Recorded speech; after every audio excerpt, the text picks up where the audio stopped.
হচ্ছে নাকি ন্যাচারাল প্রসেসের দ্বারা হচ্ছে, ডিস্টিংশনটা যদি করা যায় এবং পার্সেন্টেজ অনুযায়ী সেটাই ঠিক হবে।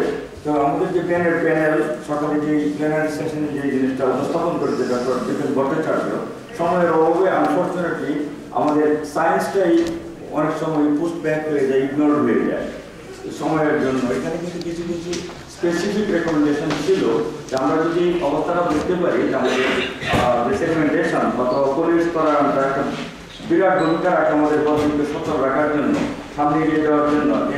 In the face of sea level রাইজের এগেইনস্টে সেগমেন্টেশনটা যে হয় সেটা হচ্ছে একটা আরেকটাকে ব্যালেন্স করে। তো আমরা যদি বুঝতে পারি যে সেগমেন্টেশন প্রসেসটাকে আমাদের দেশে চালু রাখতে হবে ইন অল রিগার্ডস, ফ্লাড প্লেনে, তারপর ফোল্ডার না দিয়ে, এনভেস্টমেন্ট না দিয়ে, সেটাই বুঝতে পারাটাও ওয়ার্কের সলিউশন।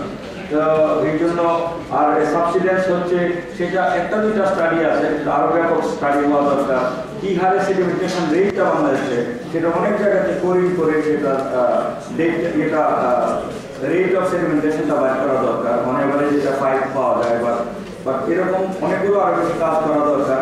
এবং একটা সেমিনার তো বটে, আর অনেক সেমিনার ডক্টর সলিমুল যেটা বলেছেন সেটা কখনো সম্ভব না, বাট আমরা চিন্তা করতে শুরু করেছি, সবাই চিন্তা করবেন এবং নিজ নিজ মেধাজে নিজ নিজ এলাকায় সেই ব্যাপারে আরো গবেষণা করবেন। বিজ্ঞান ভিত্তিক সমাজে আমাদের কাম্য। Thank you.